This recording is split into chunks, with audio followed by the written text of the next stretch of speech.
एक गांव में औरतों की चोटी काटने की घटना होने लगी थी। जैसे ही रात होती, एक चुड़ैल अपने हाथ में खंजर लेकर आती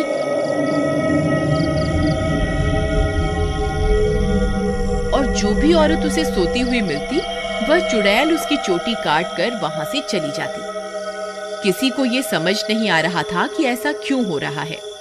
फिर एक दिन, अरे भगवान, अपने बालों को छुपा कर रखो। पूरे गांव में चोटी काटने की घटना बढ़ती ही जा रही है। कहीं उस चुड़ैल की नजर तुम्हारे लंबे बालों पे चली गई तो वो तुम्हारी चोटी काट कर ले जाएगी। अजी, आपको घबराने की कोई जरूरत नहीं है। किसी चुड़ैल की इतनी हिम्मत कहाँ कि वो मेरी चोटी को हाथ भी लगा सके। अच्छा, ये बात है। जैसी तुम्हारी मर्जी। मेरा काम था तुम्हें होशियार करना। अगर चोटी कट गई तो फिर मेरे पास रोते हुए मत आना। इतना बोलकर भीमा वहां से चला जाता है। फिर रात होने पर वह चोटी काटने वाली चुड़ैल फिर से गांव में आती है। वह अपने शिकार को इधर उधर ढूंढ रही होती है। तभी उसे एक घर की खिड़की से एक औरत सोती हुई दिखाई देती है। वह चुड़ैल उस घर में घुस जाती है और उस औरत की चोटी काट लेती है। जैसे ही औरत की चोटी कटती है, उसकी नींद खुल जाती है। हे भगवान, ये चुड़ैल अंदर कैसे आ गई? हाय, मेरी चोटी कहाँ गई? अरे मर गई रे, इसने तो मेरी चोटी काट ली। तभी वह चुड़ैल उसकी चोटी को लेकर वहां से उड़ जाती है। तभी वह औरत उसका पीछा करती है, लेकिन वह चुड़ैल अंधेरे में कहीं गायब हो जाती है। तभी उसका पति भी उसके पीछे पीछे वहां आ जाता है। क्या हुआ मीना, तुम अचानक इतनी रात को यहाँ क्यों भाग कर आ गई? देखिए ना, इस चुड़ैल ने मेरी चोटी ही काट दी और न जाने अंधेरे में कहाँ गायब हो गई है। हे भगवान, ये क्या हो गया? तुम तो ठीक हो ना? उसने तुम्हें तो कोई नुकसान नहीं पहुंचाया ना? फिर वे दोनों उदास मन से वापस अपने घर आ जाते हैं।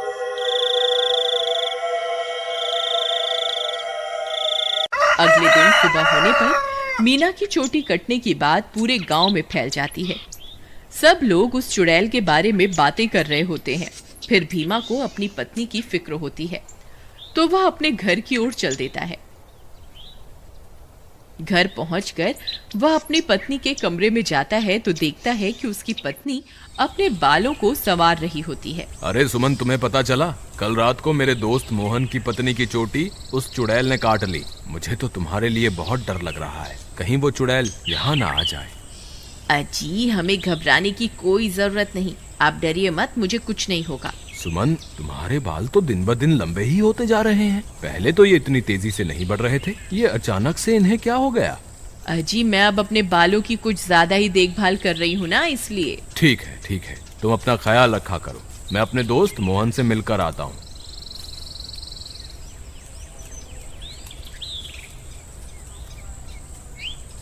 अरे भाई मोहन, तुम कैसे हो? भाभी के बारे में पता चला, सुनकर बहुत दुख हुआ। क्या बताऊं भीमा भाई, जब से मीना की चोटी कटी है उसका तो रो रो कर बुरा हाल है। और बताओ, सुषमा भाभी तो ठीक है ना?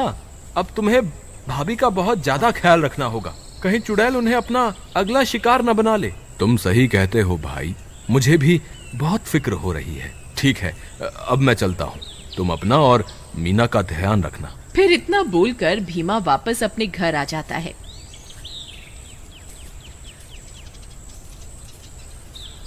रात होने पर भीमा सो रहा होता है। अचानक उसे चीख सुनाई देती है। उसकी नींद खुल जाती है। वह इधर उधर देखने लगता है। सुमन कमरे में नहीं होती। वह बहुत डर जाता है। सुमन, कहाँ हो तुम? सुमन, कहाँ हो तुम? अरे, मैं तो लुट गई, बर्बाद हो गई। ये चुड़ैल तो मेरी चोटी काट कर ले गई। हाय, मैं तो लुट गई। अरे, ये किसकी आवाज है? लगता है चुड़ैल ने फिर से किसी औरत पर हमला कर दिया है। मुझे बाहर जाकर देखना होगा। फिर वह भागकर बाहर जाता है और देखता है कि बाहर कुछ गांव वाले खड़े होते हैं। वह उनके पास जाता है। क्या हुआ भाई? ये चीख पुकार कैसी थी? क्या हुआ? सब ठीक तो है ना? नहीं भाई, अभी अभी चुड़ैल इस बेचारी की चोटी काटकर अंधेरे में गायब हो गई। हे भगवान, सुमन तुम कहाँ हो? मुझे वापस घर जाना चाहिए। फिर वह वापस अपने घर की ओर दौड़ पड़ता है। जब वो घर पहुंचता है तो देखता है कि सुमन अपने बालों को सहला रही होती है। वह उसे देखकर हैरान हो जाता है। सुमन, तुम कहाँ चली गई थी? तुम्हें पता है अभी चुड़ैल ने फिर से किसी की चोटी काट ली। क्या तुम्हें बिल्कुल भी डर नहीं लग रहा? सुमन उसकी बातों को अनसुना कर देती है और खुशी खुशी अपने बालों को सहलाती रहती है। सुमन के बाल अब और भी लंबे हो चुके होते हैं। ये क्या सुमन, तुम्हारे बाल तो एक दिन में ही इतने लंबे हो गए, ये कैसे हो सकता है? भीमा सुमन के बाल देखकर घबरा जाता है। उसे समझ नहीं आता कि आखिर ये सब चल क्या रहा है। फिर अगले दिन सुमन के बालों की लंबाई की चर्चा पूरे गांव में फैल जाती है। सब लोग उसके बालों के बारे में बातें कर रहे होते हैं। अरे भाई, जब जब चुड़ैल किसी की चोटी काटती है तब तब भीमा की पत्नी के बालों की लंबाई बढ़ जाती है। मुझे तो लगता है भीमा की पत्नी ही चोटी काटने वाली चुड़ैल है। भीमा उन सारे गांव वालों की बातें सुन रहा होता है। उसे कुछ समझ नहीं आता कि वह अब क्या करे। फिर वह अपने दोस्त मोहन के पास मदद मांगने जाता है। मोहन भाई, मुझे लगता है सुमन ही चुड़ैल है जो गांव में सबकी चोटी काट रही है। तुम ऐसा क्यों कह रहे हो भाई? भाई, जब जब किसी की चोटी कटती है तब तब सुमन की बालों की लंबाई बढ़ जाती है। और कल जब चुड़ैल का हमला हुआ तब सुमन अपने बिस्तर पर भी नहीं थी, फिर अचानक पता नहीं कहां से आ गई। अगर ऐसा है तो हमें कुछ ना कुछ करना होगा। तुम आज रात को सोने का नाटक करना, फिर जैसे ही भाभी घर से निकले तुम उसका पीछा करना, तब दूध का दूध और पानी का पानी हो जाएगा। मोहन भाई, तुम भी मेरे साथ मेरे घर चलो, तुम वहीं छुप जाना, फिर हम इसे रंगे हाथों पकड़ेंगे। ठीक है, चलो फिर।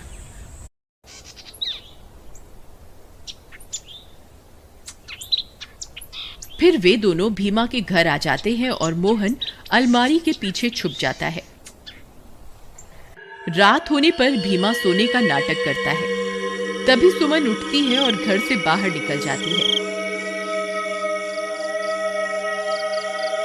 भीमा भाई उठो, देखो भाभी घर से बाहर निकल गई है।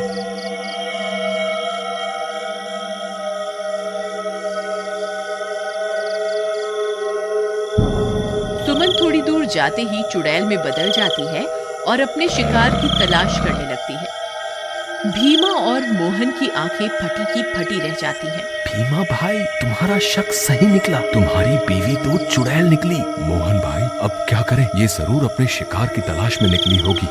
अगर हमने इसे नहीं रोका तो आज ये फिर से किसी की चोटी काट लेगी। लेकिन भीमा भाई, भाभी सबकी चोटियां क्यों काट रही है? मुझे क्या पता भाई, जब तू अपनी भाभी से मिलेगा तो पूछ लियो। चलो इसका पीछा करते हैं। थोड़ी दूर उसका पीछा करने पर चुड़ैल एक जगह पर रुक जाती है। फिर वह इधर उधर अपने शिकार की तलाश करने लगती है। तभी चुड़ैल की नजर एक घर पर पड़ती है और वह उस घर में घुस जाती है। वहां उसे एक औरत सोती हुई दिखाई देती है। भीमा भाई, भाभी तो एक घर में घुस गई, अब क्या करें? अरे बेवकूफ, ये भाभी भाभी क्या लगा रखा है? इस वक्त वो तेरी भाभी नहीं है, वो एक चुड़ैल है। चलो हम भी इसके पीछे चलते हैं। अरे वाह, इसके बाल तो बहुत लंबे हैं। आज इसे ही अपना शिकार बनाऊंगी। तभी भीमा और मोहन वहां पहुंच जाते हैं। रुक जाओ भाभी, मैं आपको ऐसा नहीं करने दूंगा। ए चुड़ैल, वहीं के वहीं रुक जा, नहीं तो तुझे जान से मार देंगे। देखो सुमन, तुम ये ठीक नहीं कर रही हो। तुम्हें अभी के अभी ये सब रोकना होगा। ए मूर्ख इंसान, मैं कोई तेरी सुमन नहीं हूँ। मैं एक चुड़ैल हूँ। बस मुझे थोड़े और बालों की जरूरत है, फिर मैं महाशक्तिशाली बन जाऊंगी। फिर हर तरफ सिर्फ मेरा ही राज होगा। भीमा भाई, तुम इसे बातों में उलझाओ, मैं पीछे से जाकर इसकी चोटी काट दूंगा। फिर भीमा चुड़ैल को अपनी बातों में उलझाता है। तभी मोहन चुपके से चुड़ैल के पीछे पहुंच जाता है और उसकी चोटी काट देता है। अरे मर गई रे, ये तूने क्या कर दिया? मेरे सारे कराए पर पानी फेर दिया। चोटी कटते ही चुड़ैल की सारी शक्तियां खत्म हो जाती हैं और सुमन चुड़ैल के चंगुल से आजाद हो जाती है। अरे भाभी, आप वापस आ गई? मोहन भैया, आपका बहुत बहुत धन्यवाद।